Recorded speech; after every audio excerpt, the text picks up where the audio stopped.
मल्हार कक्षा 8 की दूसरे पाठ पर पाठ 2 पर दो गौरैया एक बहुत ही घर की कहानी है।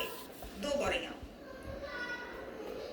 श्री भीष्म साहनी जी द्वारा रचित यह कहानी हास्य जैसी भी लग रही है, मजाक भी लग रहा है और हम सबके लिए विशेष तौर पे प्रकृति कैसी हो, जीव जंतु कैसे हो और खासकर दो गौरैया गौरैया छोटी सी ऐसे पक्षी जो बिल्कुल मासूम सी होती हैं।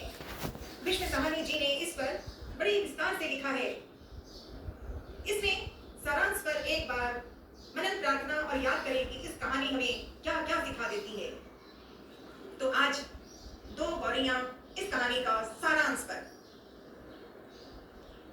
एक ऐसे घर की कहानी है जो दो गौरैया पर लिखी गई है, जहां कुछ जीव जंतु आते जाते रहते हैं आपस में, क्योंकि गांव में जो घर बना है उसमें हरियाली भी है, पेड़ भी है और साधारण भी है। छोटे घर में, बड़े घर में गौरैया रास्ता ढूंढती है। इस कहानी में दो गौरैया घर के पंखे में घोंसला बनाती है। पंखे, फैन चलाने वाला पंखा, पंखे में घोंसला बनाती है, जिसे लेकर माँ पिताजी के बीच मजेदार संवाद, बातें और बच्चों का प्रकृति से जुड़ाव इसमें लिखा गया है। कहानी का सारांश समरी। सराय जैसा घर। कहानी का वर्णन है कि लेखक का घर किसी सराय जैसा है, जहां चूहे, छिपकलियां, चमगादड़ और विभिन्न पक्षी हमेशा डेरा जमाए रहते हैं। घोंसला 2 दिन बाद, घोंसले में 2 दिन बाद वे बैठक की छत के पंखे में घोंसला बना लेती हैं। माँ कहती हैं कि अब ये नहीं उड़ेंगे, मतलब अब वो यहाँ घोंसले में अब रहेंगे। वो दो गौरैयों का आगमन होता है और जब वो दो गौरैया उस घर में आ जाती हैं तो एक दिन दो गौरैया बिना पूछे घर में आती हैं और रहने के लिए जगह ढूंढने लगती हैं। और इस कहानी में पिताजी की नाराजगी, उनका गुस्सा और उनके ऊपर बहुत सवाल होते हैं। ये घर है, घर में कोई आजादी नहीं, घर में कुछ अपना घर नहीं, बस इन्हीं लोगों का घर है। पिताजी उन्हें निकालने के लिए छाता लो, डंडा लो, जो कुछ भी मिलो, पर ताली बजाते हैं। गौरैया को भगाने के लिए, डराने के लिए प्रयास करते हैं पिताजी, शोर बजाते हैं, सुप सुप करते हैं पिताजी कि निकाले, मतलब उस गौरैया को निकाले। लेकिन गौरैया नहीं जाती, वो तो अपने घर में आ गई है तो आ गई है। जब पिताजी चिड़ियों को निकालने की कोशिश करते हैं तो माँ कहती है कि जो चूहों को तो निकाल नहीं पाए। और माँ कहती है अपने पति, मतलब माँ और पिताजी के बीच ये बातें हो रही है, तो माँ ने कहा कि चिड़ियों को निकालने की कोशिश करते हैं, तो माँ कहती है कि जो चूहों को तो निकाल नहीं पाए, वे अब चिड़ियों को क्या निकालेंगे। माँ प्रयास भी करती है, पिताजी को ये भी कहती है कि अरे क्या कर रहे हो, पक्षी है, गौरैया है और आंगन में तो बहुत बहुत कुछ है, चूहे भी चमकते हैं। लेकिन आपस में कहने का अर्थ यही है, जीवन में पेड़ पौधे, पशु पक्षी सबका सम्मान होना चाहिए, सभी को सावधानी से जीवन देना रहना चाहिए, उसे मारना नहीं चाहिए। पर अभी पिताजी को गुस्सा आ रहा है, भाई गुस्से में तो वो गौरैया को विशेष तौर पे भगाने का तैयार कर रहे हैं। फिर पिताजी ने अंडे देखे, दो गौरैया के अंडे निकल आए हैं। माँ बताती है कि गौरैया ने अंडे दे दिए हैं, अंडे, इसलिए अब वे नहीं जाएंगी, क्योंकि जो अंडे लिए गौरैया ने तो वहां तो उसका बच्चा होगा, वो उसकी परवरिश करेगी। गौरैया भी तो जरूरी है ना, उसका भी तो काम है, वो अपने बच्चों को जन्म देने के लिए पाल रही है। अतः अंत में पिताजी लाठी से पंखे के गोले को ठकोरा मारते हैं, मतलब आवाज करते हैं, गोले को ठकोरा मारते हैं, जिससे गौरैया उड़कर पर्दे के डंडे पर बैठ जाती है, क्योंकि नीचे भी अंडा है ना, उसके बच्चे होंगे उस अंडे से, जिससे गौरैया उड़कर पर्दे के डंडे पर बैठ जाती हैं। और माँ मजे लेकर बड़ी खुशी के, क्योंकि वो पक्षी को प्यार कर रही है, माँ भी और बच्चे भी, तो माँ मजे लेकर पिताजी की टांग खींचते हैं, अर्थात वो भी अपने पति मतलब पिताजी को ये बताने के लिए कि क्या कर रहे हो, पक्षी है पक्षी, वो भी बहुत होशियार है, उसे ज्यादा पता है। प्रकृति से प्रेम, यही हमारा व्यवहार, यही हमारा कर्तव्य होना चाहिए। इसीलिए दो गौरैया कहानी लिखी गई है। कक्षा 8वीं में ये जो कहानी है, अध्याय 2, दो गौरैया, इसमें भीष्म साहनी जी ने बड़ी ही ऐसी बातों को, कहानी को बनाया प्रेम के लिए, हंसने के लिए, मजाक के लिए और आवश्यक चीजों के लिए। पर माता पिता का रूप इस प्रकार बनाया कि वास्तव में हमें प्रकृति, कुदरत, पक्षी, इनकी मदद करनी चाहिए।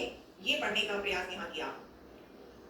यहाँ पर इस कहानी, ये जो कहानी है, प्रकृति, पशु पक्षियों के प्रति मानवीय दृष्टिकोण और घर के वातावरण का सजीव वर्णन किया हुआ है।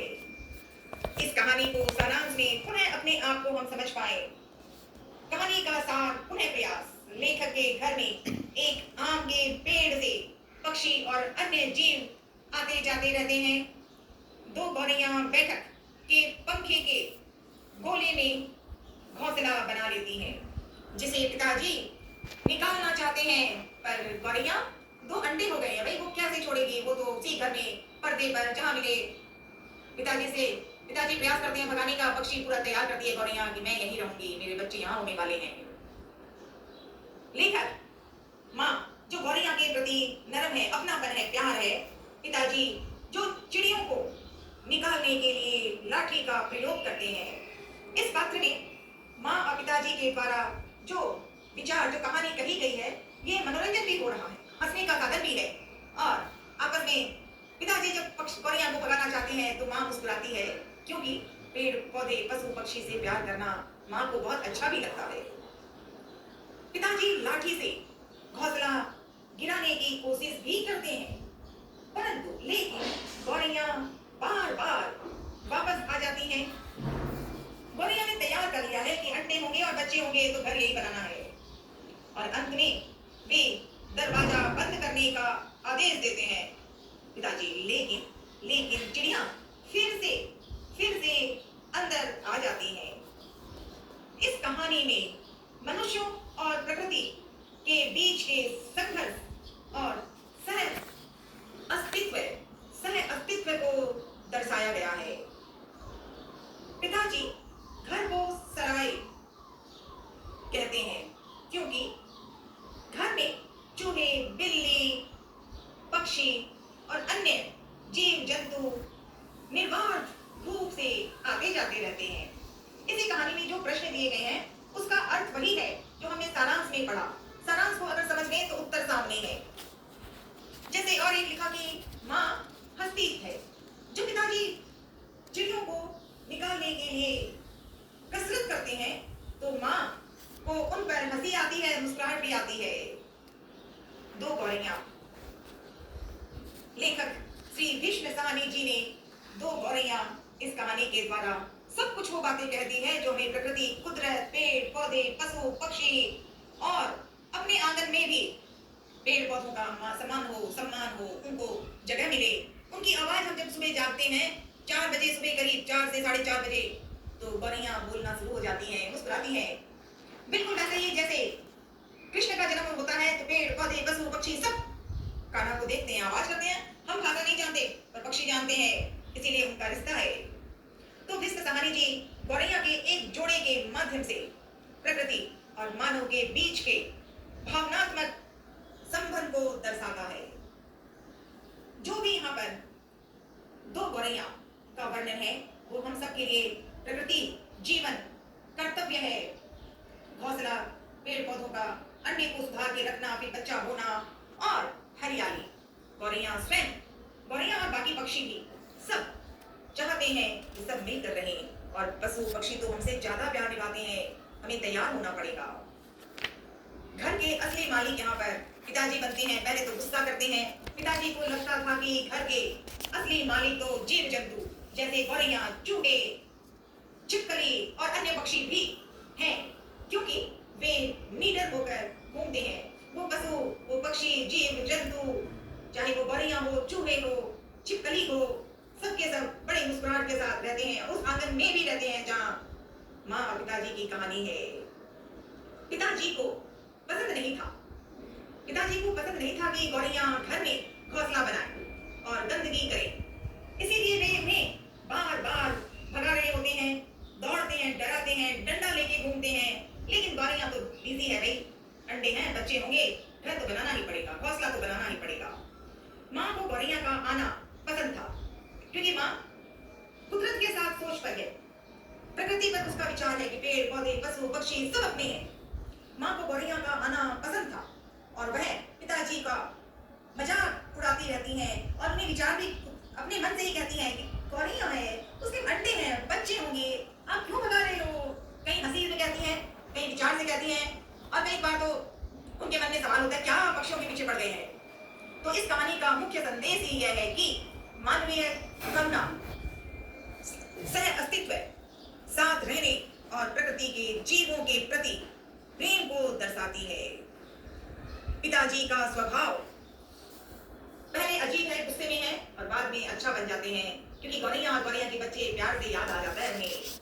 जब वे हाथ पिताजी जब वे कहते हैं, उनका स्वभाव क्या है? उनका स्वभाव है अब मैं हार मानने वाला आदमी नहीं हूं। इस कथन से पता चलता है कि पिताजी दृढ़ संकल्प और जिद्दी स्वभाव के बनते हैं, लेकिन बाद में मिठास में आ जाते हैं और प्रकृति से प्रेम हो जाता है, पेड़ पौधों से प्रेम हो जाता है। बिल्कुल उनके मन में, पिताजी के मन में अब पक्षियों से प्यार हो गया। और इस पाठ के वाक्यों के अर्थ पर मुख्य तौर पे मल्हार पुस्तक में ये जो दो गौरैया दिया है कहानी, चहचहाट करना, मस्ती करना, कुदरत रूप में अपना जीवन बिताना, ये इस कहानी का उद्देश्य है। कहानी में बहुत से बदलाव से विचार दिख रहे हैं। घोंसले में बच्चे नहीं निकलते तो पिताजी घोंसला तोड़ देने की बात भी सोचते हैं। और इस कहानी का जो विचार है, जो अर्थ है, वो अर्थमय वास्तव में कुदरत की बात सिखा रहा है कि हमें तैयार होना चाहिए। अपने जीवन को जैसे अच्छा पहनूं, अच्छा खाऊं, अच्छा रहूं, फलों को देखूं, फल खाऊं, जितना अपना सुख चाहते हो वैसे ही गौरैया का भी कुछ देना जरूरी है। उनको भी गौरैया घोंसले से सिर निकालकर ची ची करती है जब बच्चा हो जाए, और घोंसले में जो नन्ही सी गौरैया के बच्चे हुए, वो जीवन का सबसे बड़ा जो कुदरत की सुंदरता है, वो पशु पक्षी की, गौरैया की और अन्य भी जीव है, सबके मन में है। तो हमें दो गौरैया कहानी पढ़कर मन को प्रसन्न करें और कुदरत कैसे सही होना चाहिए वो हमें इस कहानी में मिला है। और विशेष तौर पे जब पिताजी घोंसले को तोड़ रहे होते हैं तभी उसमें से ची ची की आवाज आई। पिताजी ने बहुत दिन कोशिश की गौरैया को भगाने के लिए, दौड़ाने के लिए, लेकिन जब पिताजी घोंसले को तोड़ रहे थे तभी उसी समय उसमें से ची ची ची ची की आवाज आई और उसमें रखे अंडों में से बच्चे निकल आए थे। तभी पिताजी ने घोंसला वापस रख दिया। पिताजी ने घोंसला वापस रख दिया क्योंकि नन्हे बच्चे आए हैं भाई, गौरैया के बच्चे ची ची कहते बुला रहे हैं ना अपनी माँ के बारे में कि माँ को बुलाओ, मैं बच्चे ची ची। गौरैया की भाषा की आवाज तो वैसी ही है। हाँ, हम जब कुदरत के साथ रिश्ता रखते हैं ची ची सुन के भी बहुत सा अर्थ मन में आ जाता है।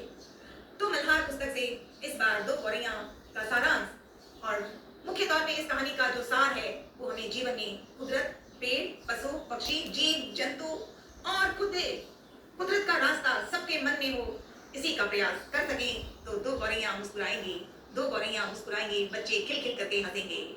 और ये प्यारी सी कहानी अच्छा लगा। सारांश में थोड़ा लंबा बोलती हूँ क्योंकि प्यार ही आ जाता है ना भाई, वो कहानी ही इतनी प्यारी है।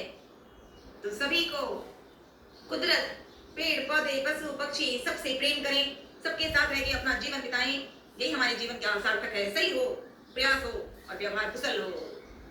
जय हिंद।